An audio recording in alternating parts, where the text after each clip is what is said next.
And I cannot understand why anyone would be in an office today.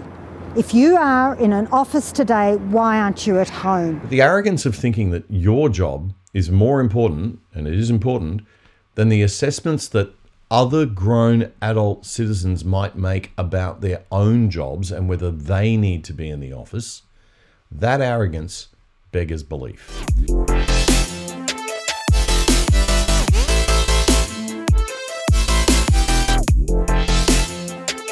G'day and welcome to episode 53 of The Other Side. I'm Damien Curry. If this is your first time joining us, welcome.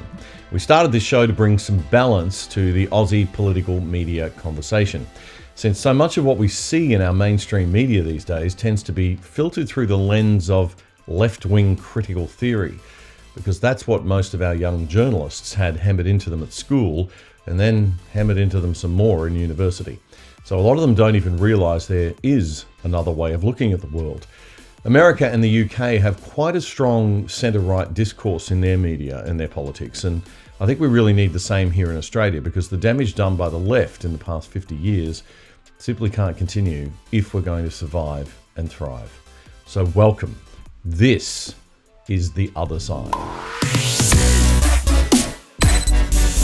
Call me a cranky old classical liberal, lots of people do, but I'm becoming increasingly fed up with the not very intelligent public servants and even less intelligent politicians talking to me like I'm a 5-year-old. Are you? And I cannot understand why anyone would be in an office today. If you are in an office today, why aren't you at home? There are far too many cars out on the road when I drove in this morning. There were far too many cars on the road when I drove in this morning. Yep, that's the state of Queensland's Chief Health Officer, a woman by the name of Jeanette Young. And she's already been anointed to be the Sunshine State's next governor, displaying a lack of self-awareness that is, well, not surprising, sadly, but truly astounding. There were too many cars on the road when I drove in this morning. And you know what? She should be at work. God knows, she's paid enough. But the arrogance of thinking that your job is more important, and it is important, than the assessments that other grown adult citizens might make about their own jobs and whether they need to be in the office, that arrogance beggars belief. And who taught this woman to speak? Who's the Labor government hiring for presentation and media training? She speaks like a primary school principal rousing on the kids at assembly. And then, of course, there's her sort of twin sister in New South Wales, Kerry Chant. We have to stop the spread of COVID. To do this, we all need to work together. We need to limit our movements. We need to consider whenever we leave our house that anyone with us, anyone we come into contact with, could convey the virus. So whilst it is in human nature to engage in conversation with others, to be friendly, unfortunately, this is not the time to do that. So even if you run into your next door neighbour in the shopping centre, in the Coles, whilst you're at Coles, Woolworths or Aldi or any other grocery shop, don't start up a conversation. Okay, now look, I know some of you are sitting there thinking, or if you have relatives and friends who think, that these CHOs are doing an amazing job. They're certainly working hard, and I have no reason to doubt that they're doing the best that they are capable of. But so are a lot of other Australians. There's a serious problem with this picture. In crisis management, if you're the leader, and I'm speaking about Premiers Palaszczuk, Berejiklian here, and the same applies to Dopey Dan and Shut the Borders McGowan, you're supposed to take counsel when you're the Premier or a leader of any organisation. If you're in a crisis, you've got to take counsel from lots of different people, and you have to weigh up all the risks of a situation. You're not supposed to just take one channel of advice and hand over all power to that person, such as your CHO. Now, obviously, if you're a leader in a pandemic, you've got to weigh the advice from your CHO and put extra weight on that. But you've still got to balance it with advice from other experts that are supposed to be around the table. That's basic, fundamental good crisis management. So why have our politicians done what they've done? Why isn't the health minister or the premier the one making these declarations of policy? I mean, you can have the CHOs there to answer the technical questions, but not to act like they're the ones that are running the state and telling people where they can and can't go, what they can and can't do. They are unelected. And even elected officials, there's a limit to how much you can control the individual liberty of people in a liberal democracy if you still want to call yourselves a liberal democracy, which at the moment we aren't. The reason, of course, that they're not out front, the premiers, is obvious. The pollies don't want to stand out front. They're hiding behind the CHOs. Every time they say, I'm leaving the decisions to the CHO, I'm taking just the medical advice, I'll do whatever the CHO thinks is right. That, in my book, that hiding behind to protect your own backside, that's inexcusable cowardice. It's a total abdication of the job that they were elected to do and that they're paid for. Now, Kerry Chant, Brett Sutton in Victoria, Jeanette Young, and all their counterparts in other states and territories have taken on a job that they should never have been given. Now, I don't feel sorry for them because they should have the guts to decline the task. Kerry Chant looks like she's not enjoying a minute of it, to be fair, but has no choice. But in the case of Young and Sutton, at least, I think they're relishing the spotlight, the celebrity, and the power a bit too much. Hello, I'm Victoria's Chief Health Officer, Brett Sutton.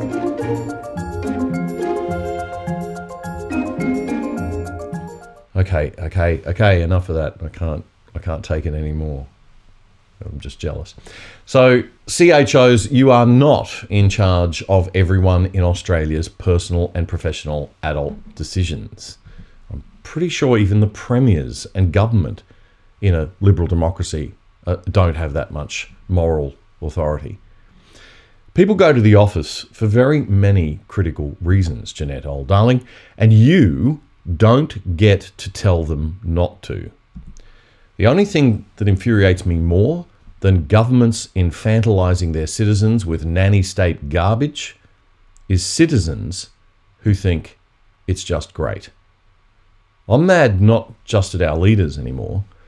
I'm mad now at all fellow Aussies who think that this is okay, even in a pandemic. And that's about 70% of them. And I hope 0% or nearly 0% of the ones who watch this show, apart from my relatives and friends. It isn't okay, actually, to be in that 70%. Not even a pandemic is justification to just toss all of our hard-won freedoms away and the core principles of liberty upon which our nation was built and has been run for the 120-odd years that it's been around. The only people who would disrespect liberty that much are those who were born into it and have been spoilt rotten by freedom and think it's actually the natural order of things. No, the natural order of things is Game of Thrones. People died for the freedom we have. It didn't come out of nowhere. It has Judeo-Christian roots. I hate to say it, but whether you like it or not, you've got to accept that is where our principles of governance and law came from. Okay? It has Judeo-Christian roots. Now, I know it sounds like a cliche, but people really did die for our freedom. So pause. Think about that for a second. Generations of them. Centuries, actually. Take a good hard look at yourself in the mirror if you're in that 70% and wake up. Frankly, I'd rather hang out with the hardest core anti-vaxxers, and I mean not people who are vaccine hesitant sensibly, but I'm talking about the really hardcore anti-vaxxers. I'd rather hang out with them and the anti-maskers, even though I don't agree with their position on vaccines and masks at all. At least they value freedom. At least they say, Damo, I disagree with you, but I respect your right to decide for yourself as an adult to weigh up the risks and have the vaccine if you want. And I give them that right and respect as an adult in return, even though I completely disagree with them. That's liberty. And they understand They have a clue what it means to protect liberty. And the vast majority are very good, smart people, actually. The crazy one or two they show you on television are not typical. They're fitting a TV-created narrative. So it was actually nice to see Queensland LNP MP George Christensen get up in Parliament yesterday and make a few points about the terrible bias being displayed by our so-called intelligent class in media and politics. In July 2020, tens of thousands of people, including some Labor MPs, marched in Black Lives Matter protests in every major city in this country. Mainstream media defended these people, even claimed there was no community transmission of COVID-19 that had occurred because of the marches. They said it couldn't occur when people were outside. Fast forward 12 months on, thousands of Australians marched through the country to protest government lockdowns and restrictions and to promote freedom. These people were subsequently vilified in the media and called crazy, COVID idiots and conspiracy theorists who had endangered the public. Well, what hypocrisy. It's disgusting to label these people as crazy. These are men and women whose voices are as valid as every other Australian. Men and women who are crying out because lockdowns are pushed them to the brink. Ordinary Australians who've lost their jobs, watched their businesses go under, or seen their life savings vanish. I've heard horror stories firsthand from businesses in my own electorate, particularly those in tourism. These are real people who've had their lives turned upside down. To denigrate them in the public forum is abhorrent. I was vilified for attending a rally in Mackay where it was completely legal, as were local men and women there standing up for freedom. They were called by one taxpayer-funded media outlet QAnon supporters. They weren't, and I'm proud to stand with those people and fight for our freedoms, and I will not hesitate to do so again. Wow, remember when Labor used to stand up for the battlers? Now they sip their lattes in Balmain, Fitzroy and West End and look down on them. Oh, they're just deplorables, darling. That's LNP MP George Christensen, the member for Dawson in Parliament, Tuesday night. Now, sources inside the government tell me that Christensen also got up in the party room, in the closed party room meeting on the first day of Parliament sittings on Tuesday, and he told Scomo and his other colleagues in the Liberal and National parties and the LNP that they should be pushing for immediate freedom for all, and that they shouldn't be pushing for the invasion of people's privacy with vaccine passports or demonising people who choose not to get a vaccine. He also reportedly said that we definitely should not be putting the army on the streets to do policing work. We shouldn't be condoning premiers shutting state borders and locking down cities. And nor should we be restricting Australians who want to travel overseas and are prepared to pay for it in quarantine and do all the rest. Good on you, George Christensen, for sticking up for freedom when everyone else in that party room is probably way too scared. I even found myself agreeing with opposition leader Anthony Albanese for a second. Just a second. The Prime Minister had two jobs this year: fixing the bungled vaccine rollout and creating a safe national quarantine system.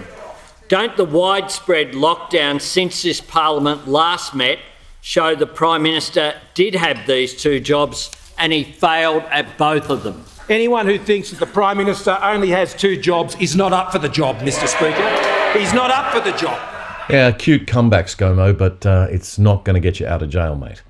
I think people are seeking a liberal conservative leadership that sticks up for liberal and conservative values. So, Chief Health Officers, oh wise ones, what are we supposed to do with the vaccine? A month or so ago, Queensland's CHO, Jeanette Young, said this. Do you think under 40s should get AstraZeneca? No. I'm sorry if I haven't made that clear.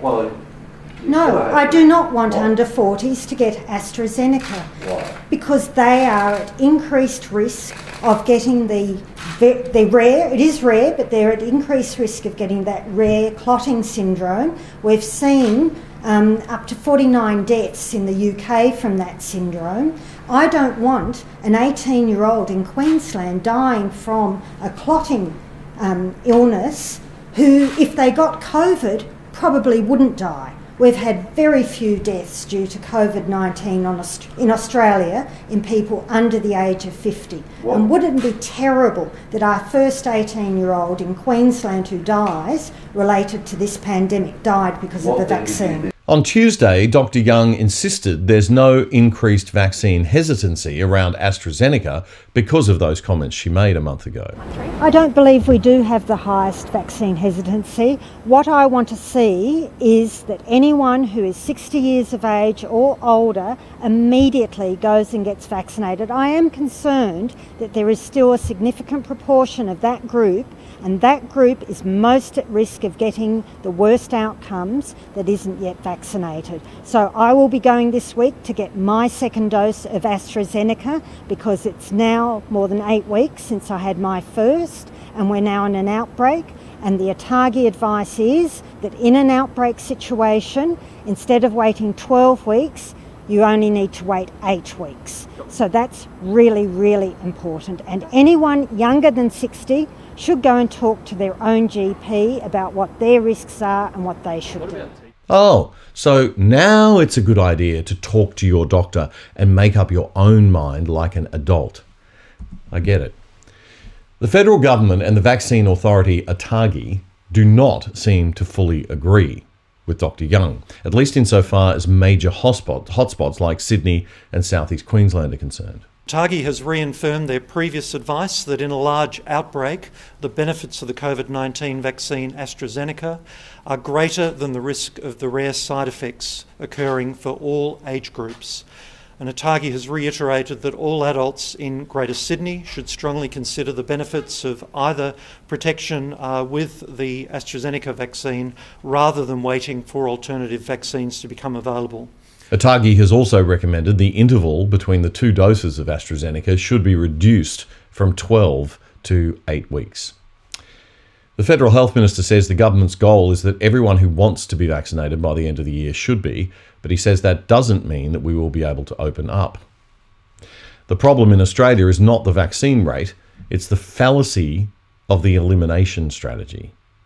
The nonsense that is zero COVID. If we continue to aim for this absurd and unattainable goal, it will necessitate lockdowns regardless of what the vaccination rate is. And as for vaccine passports, well, for international travel, maybe. I get that countries want to know that people have had their vaccine before they come in, or perhaps that they have a good reason for not having a vaccine. But not for domestic travel. And definitely not for cinemas and restaurants and nightclubs and cafes, and not for going to work. Government has already proven it cannot be trusted. We need to reclaim our freedom. We need to reclaim something people are not talking about much, and they should be, our right to privacy, because that's core to a liberal country. And we need to be able to reclaim our freedom of movement.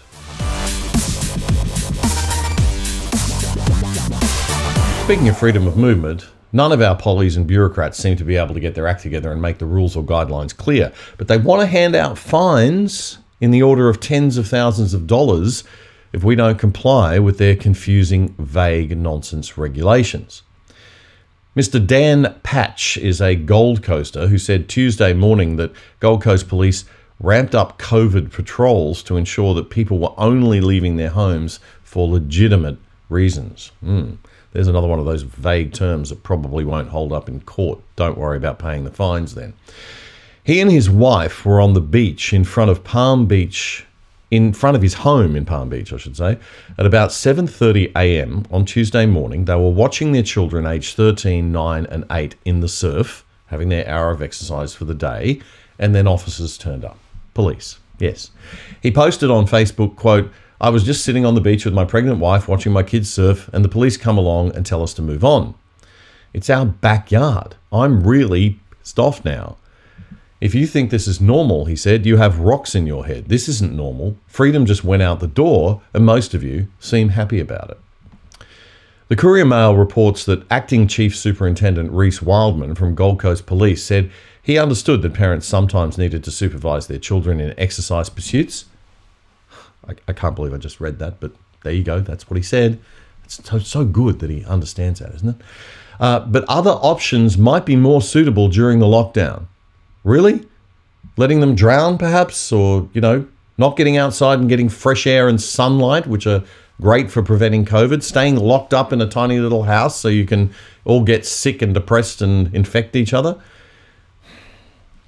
He repeated earlier directives, says the newspaper, that sitting or standing on the beach was not a valid reason to be outside your homes during the lockdown. I guess that applies even if the beach is your front yard, right? It came as police announced that they were planning to launch RBT-style intercepts, says the Courier Mail, to ensure people are leaving their homes for the right reasons. There's another one of those vague, not very likely to hold up in court phrases. So police are launching RBT, random breath testing style intercepts of people to find out why they're leaving their home. And if they don't decree or declare or feel that you've left your home for the right reason, they'll be issuing you one of those lovely big fines. The state's top COVID cop, do we even need one of those? Deputy Commissioner Steve Golszewski, unveiled a new strategy, I'm reading this from the Courier Mail, as he revealed that police had arrested a record 21 people and issued 70 penalty infringement notices on Monday to people who were breaking lockdown rules. And then there was this in Sydney. What the f***?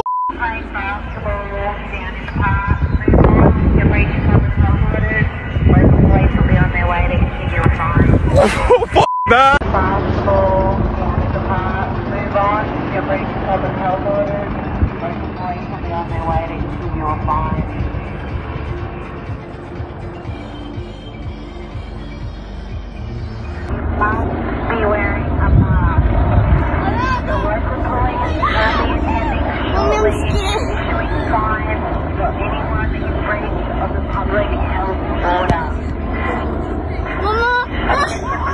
Attention please, this is the police helicopter. A reminder... It's fine, we're fine, we're doing anything wrong. Must be wearing a mask. Please keep in mind the public health orders. Local police will be attending shortly and issuing fines to anyone in breach of the public health orders. Now, for those of you listening to the podcast, that was a video taken by some kids playing in a park in Sydney when a police helicopter went overhead, blasting out a message. This is a police helicopter. Yes, okay. If you're playing basketball or walking around in the park, you're in breach of health orders and the police will be there soon to issue you a fine. All good Orwellian stuff, isn't it, hey? Terrific. So I think, folks, we need a doctor who doesn't work for the government to explain to us what these risks really are. Dr. David Adler is a former Deputy Medical Secretary of the Australian Medical Association. And he wrote a piece in the Spectator magazine this week called "The Lockdown Needs a Smackdown." And he spoke to the other side earlier too.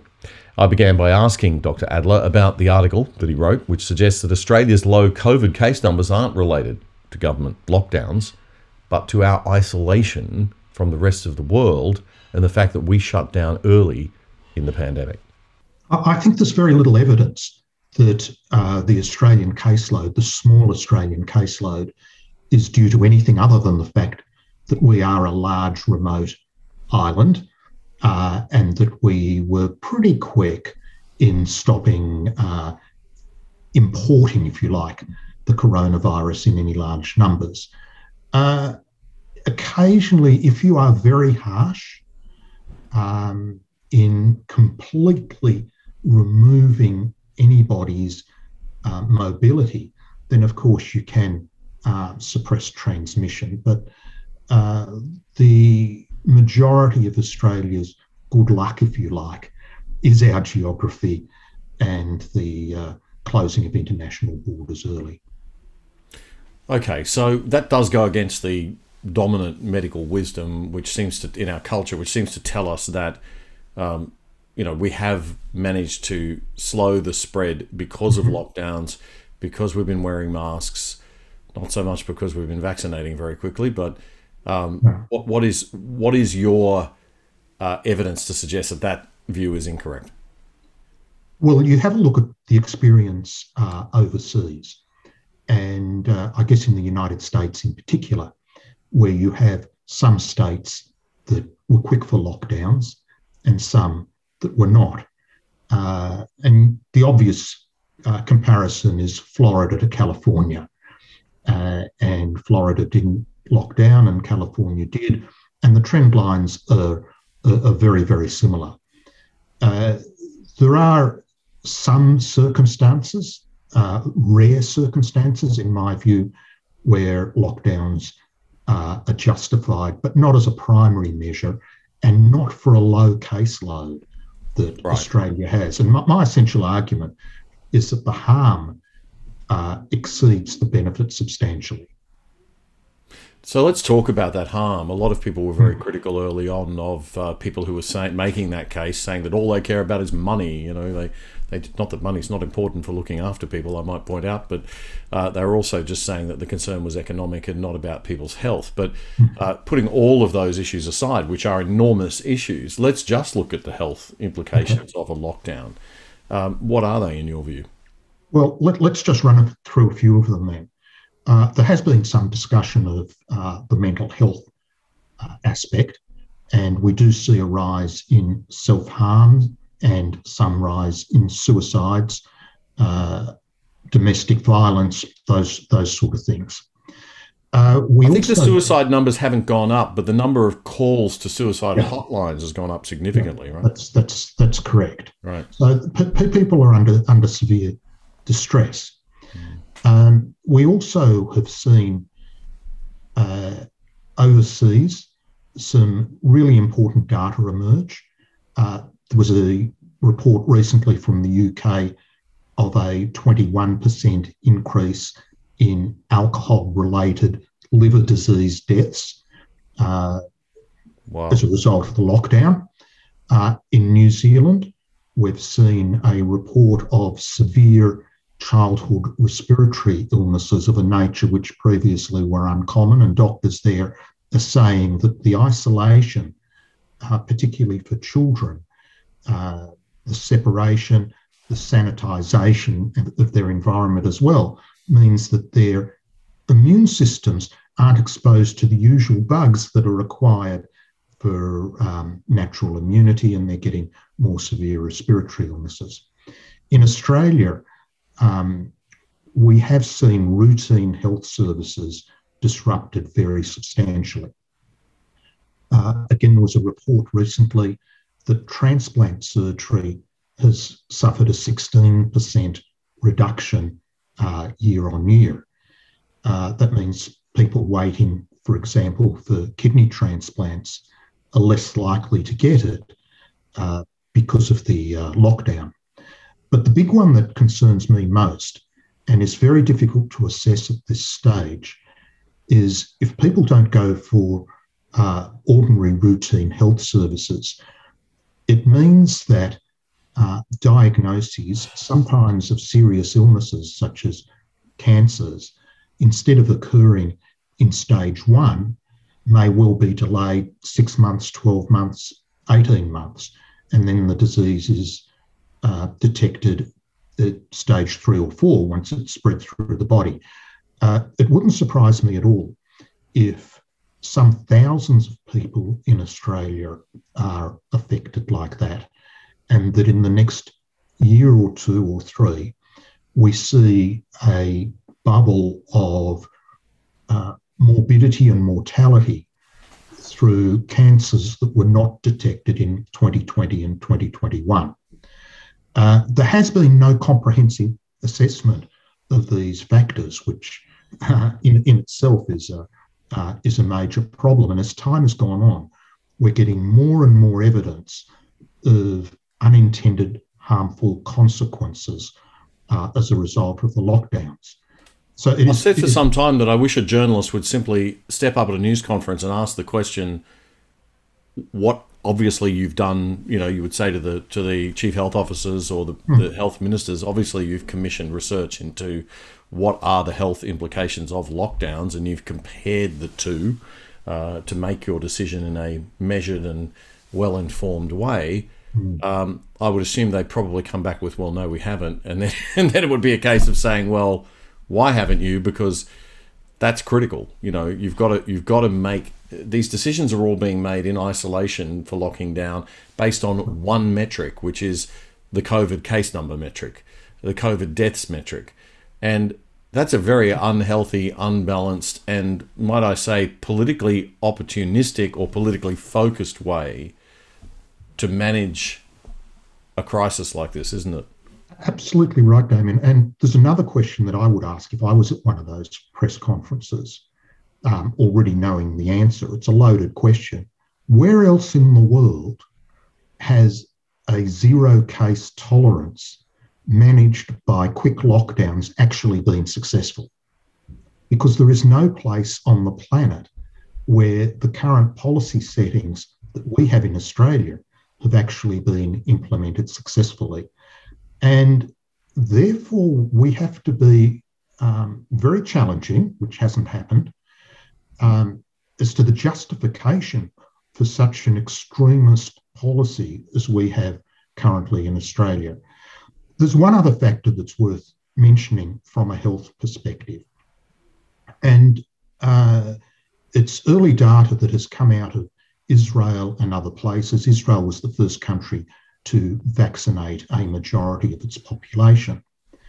And right now, as we speak, it's winter in Australia, it's summer in the Northern Hemisphere. They are seeing a significant increase in the number of coronavirus cases in the population, the Delta variant. And studies are now showing that the vaccine-induced immunity fades after about 6 months, as measured by incidence. It still provides some protection, significant protection from severity.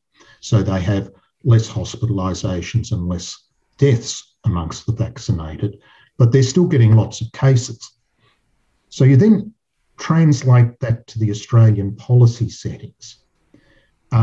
If we do have a majority of the population vaccinated, whatever you define as the benchmark, 70%, 75, 80%, however you set your ambition. And then after 6 months of that, the cases are still happening. And our policy currently is lockdowns for any minor outbreak. What then? It's a never-ending story based on Australia's current policy settings if we are using lockdown as the primary management tool. So that was a new Israeli study. It's just come out, has it? That's basically showing it's now about 2 weeks. That the vaccine only seems to have great efficacy for 6 months, perhaps. It starts fading, and one study that was published about 10 days ago, 2 weeks ago, suggested that the protection offered has now declined to 39% in terms of incidence of infection, and it still offers 85, 90% protection from the more severe cases. Now, that may fade over an extra few months, but unless the Australian experience is radically different, and we can't expect it to be so, then even with a vaccinated population, we will have ongoing cases, ongoing outbreaks. So we have to reach a point where we learn to manage the risk. In my view, that means focusing on the most vulnerable, the aged, and those with medical conditions. I'm not anti-vax by any means, but I think those groups should be prioritised. For younger, fit people, where the mortality risk is extremely small, there's a strong argument for letting them live their lives. You manage the risks, you're an adult. If you choose to do dangerous recreational activities, that's your choice, Damien. And we all allow driving of motor vehicles. You know, every time you get in the car, there is a risk that you might be injured or even killed. But we manage that by driving safely and obeying the road rules, etc. And we're going to have to put coronavirus into that category where it becomes a risk of everyday life, which we manage to the best of our ability, but we don't close down life any more than we would, say, close down the driving of motor vehicles because there's some risk associated with it. That's my view. Now, some would say that, of course, this is an exponential growth thing. If you go out without a mask on and you infect somebody, then if it's got an R naught of 3, then you infect 3 people, and that's going to grow exponentially, unlike a road accident. But I guess in some terms, you are talking about managing general life risk, aren't you? And if anything's been revealed by this coronavirus epidemic, I think for people I know internationally who are Australian, who've been overseas, who've come back, or Australians still living overseas, that Australia's approach has reflected, like America's approach has perhaps reflected their commitment to liberty in some parts and their divisiveness over that. Some other countries haven't even dared to go down the route of heavy closures.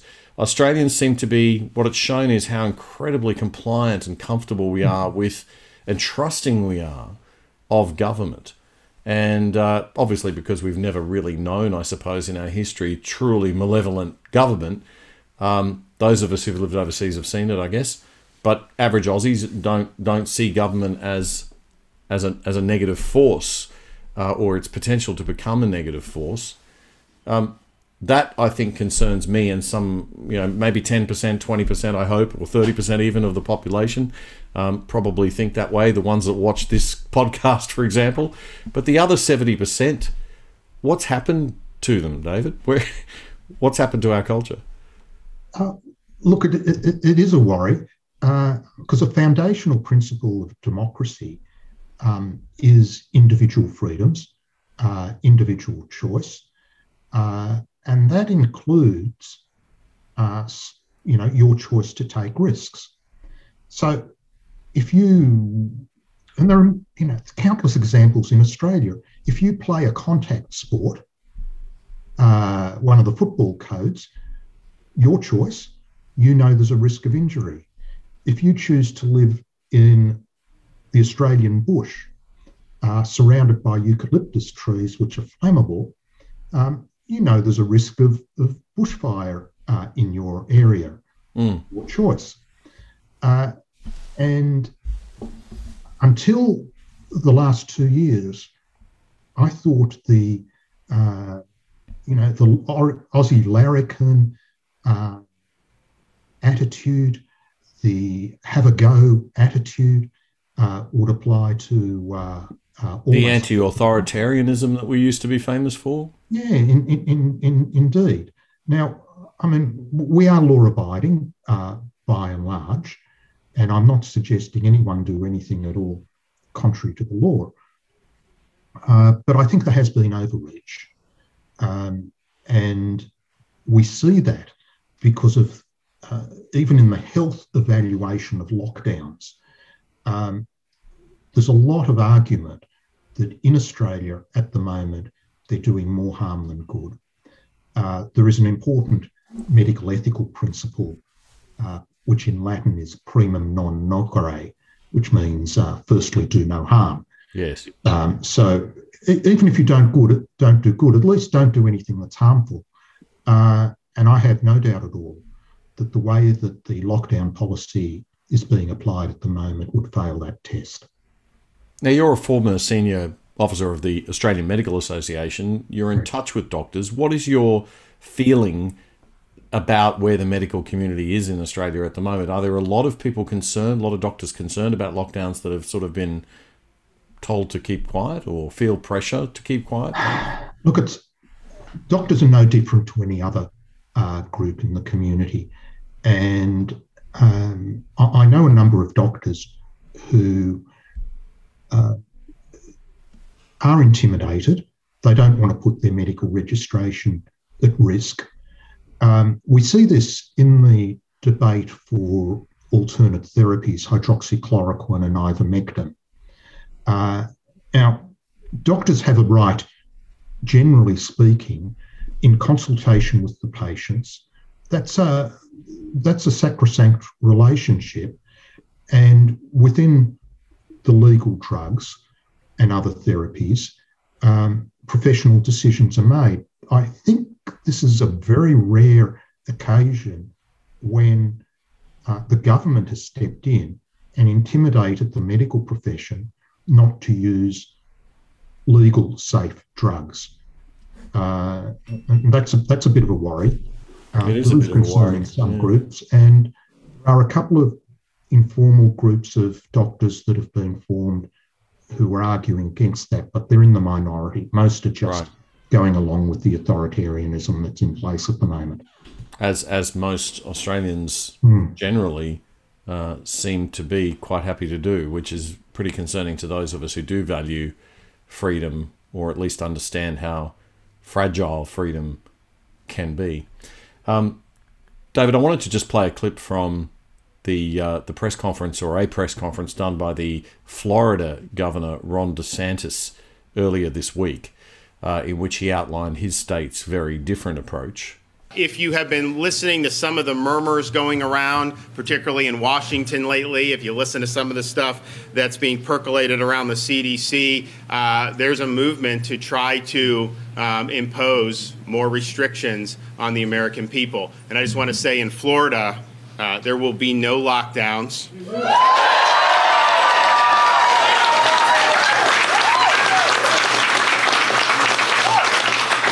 There will be no school closures.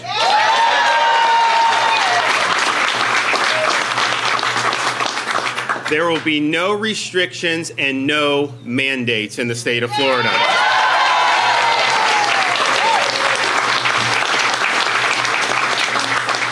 Floridians have been, are, and will remain free to choose what's best for themselves and their families, and we will protect their right to work. We'll protect the right of businesses to operate, and we will protect the right of our kids to attend school in person. We were the only large state in the country last year to have an in-person school year for the whole school year. There were many that had massive amounts of their students didn't have access to in-person education.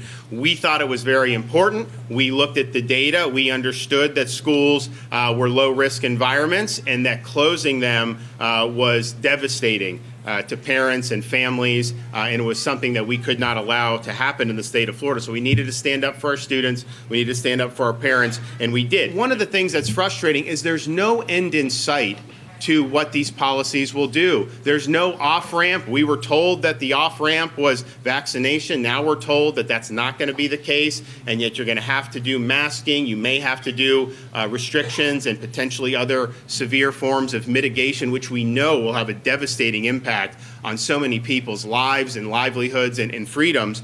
So CDC's policies, by doing this so ham-handedly, by not looking at things like this Brown study, it really shows a callous disregard for the physical, emotional, and academic well-being of our children. So that's the Republican governor of the state of Florida in the US, Ron DeSantis, taking a very strong anti-lockdown view in his state. Florida, like most states in the United States, has had a bit of an uptick in cases at the moment. So we've got 15,000 cases per day in Florida, and 58 mortalities. And then if we compare that to a state that has embraced lockdowns, although I'm not sure if they're in lockdown at the moment, but they certainly embraced them fairly heavily in the past, would be California, where they are now up to about 10,000 cases and 39 fatalities. I think both those states have fairly similar populations.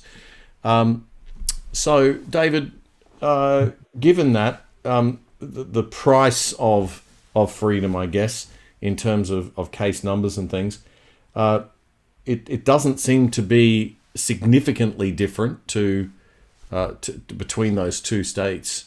All other things seemingly to be quite similar, I guess. Yeah, one would have to drill down into some more detail to understand what's going on there. I mean, Florida, as we know, has some very large retirement communities, some elderly communities. So you would expect the data to be higher in Florida than California simply because of the age demographics of the place. Yeah, you'd have to adjust for demographics. You know, the number of people over 70.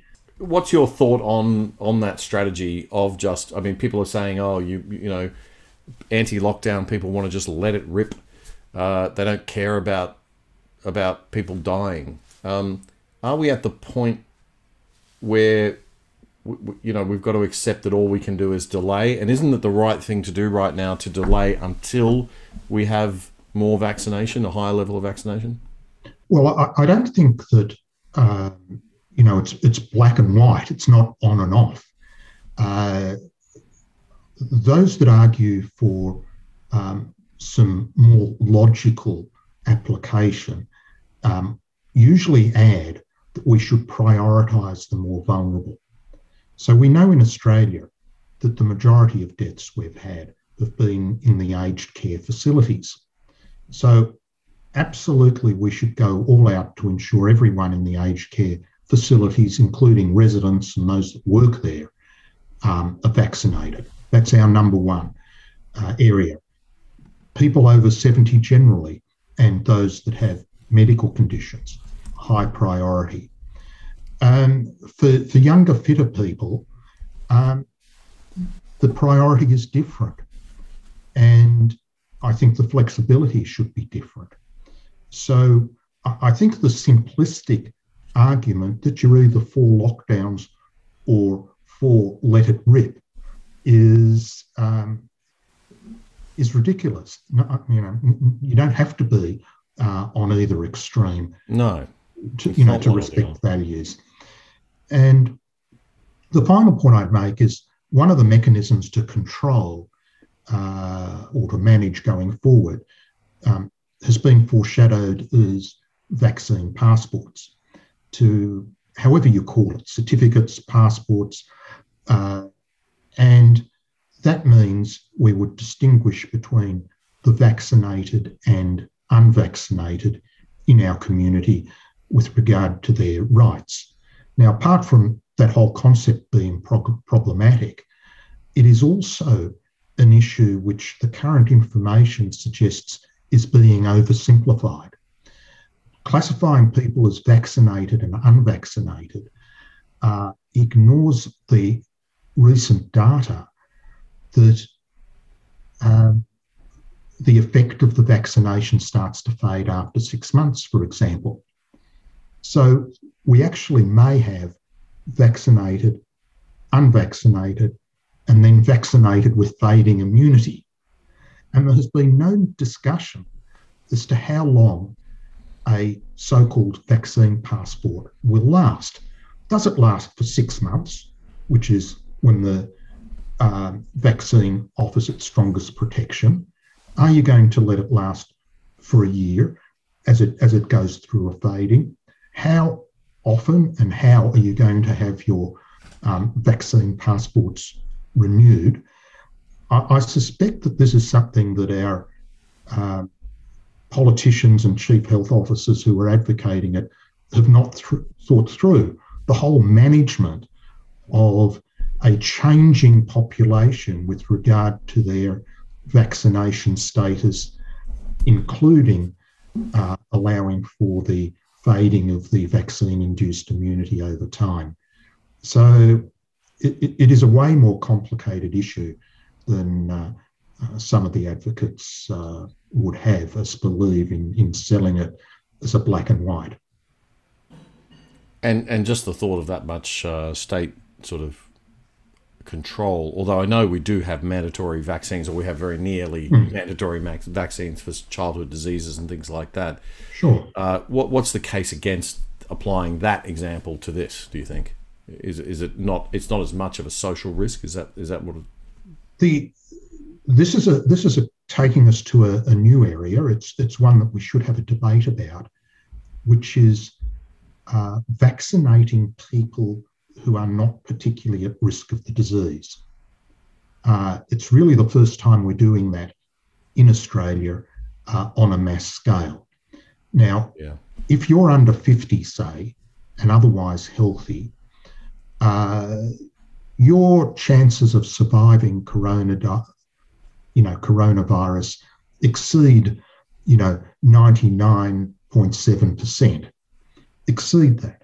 So it's the first time that we are saying to young people, healthy people that are not at risk, particularly to themselves, we want you to be vaccinated. And there is a crossover where some of the side effects start to come into play over time. Now, I want to emphasise that I'm not anti-vax. I think that particularly people who are in older age groups and who are medically vulnerable should be vaccinated. And for others, it's a personal choice. Yeah. Well, I mean, looking at the fatality numbers in Australia now, we're at 705 fatalities over the age of 80 and 210 fatalities under the age of 80. When you look at under the age of 70, it's 51. Under the age of 60, it's 22. So it is hard to make a case for, with 22 deaths in 18 months, it's probably hard to make much of a case for mandatory vaccination of people under the age of 60, isn't it? Well, yeah, and then I think you're getting into those low numbers where it becomes a matter of personal choice. I sometimes ask a rhetorical question: what is the most dangerous sport in Australia? And if you measure it by deaths, the most dangerous sport is fishing. We get people washed off the rocks or small boats getting into trouble. It is actually the most dangerous sport. But I haven't heard anyone say that we should close down fishing in this country. No. So the risk's relatively small. We manage it, and we let people make the choice whether to stand on the rocks with a fishing rod or David, you mentioned that you think that the main reason that we've managed to keep a lid on it is the fact that we're closed off to the rest of the world. How do you feel about Australia's borders opening up? Don't we have to open up eventually with the number of Australians living overseas that need to see their families? Of course. And look, I understand that there might be differential quarantine arrangements so that, vaccinated or unvaccinated might have to be in quarantine for a different period on return. And whether you go to a high-risk country or a low-risk country, that can all be sorted. But I think that international travel should be allowed very soon. I think people who choose to travel internationally should meet the cost of their own quarantine on return. And I think Australia is one of 2 countries in the world at the moment that doesn't let its citizens leave to travel. North Korea and Australia. I think it's North Korea, Australia, and Cuba, although I'm not sure about Cuba now. So it's, we're in distinguished company. Distinguished company. Something about that company concerns me, however. But anyway, lovely to talk to you, David. Thank you very, very much for your time. I appreciate it. No, thank you, Damien, and keep up your great work. And that is it for our 53rd episode. Please like, subscribe, and share the show. Remember to send us an email at theothersideost@gmail.com asking to be added to our VIP WhatsApp group, and I will send you the link to opt into that. It's not a chat group. You won't get a million messages. It's just a one-way broadcast group from us, and we send out just the link to each episode to you, so you don't miss anything, and you'll only get 2 messages or so a week. We also recommend that you subscribe to Discernable, our platform at discernable.io. It's on the screen there. Yes, the suffix is io. It's a little unusual, but that's correct. So it's discernable.io. You can catch all our other great content on the platform, the People's Project and Matt Wong's interviews. So lots of stuff and lots of great content there for you to enjoy. We're also on YouTube. If you just key in Discernable on YouTube, you'll get all the Discernible content. Also on Facebook, also under Discernible. So have a great few days. We will see you again around about Saturday night, I think, with episode 54 uploading. It's going to be a good one. Bye for now.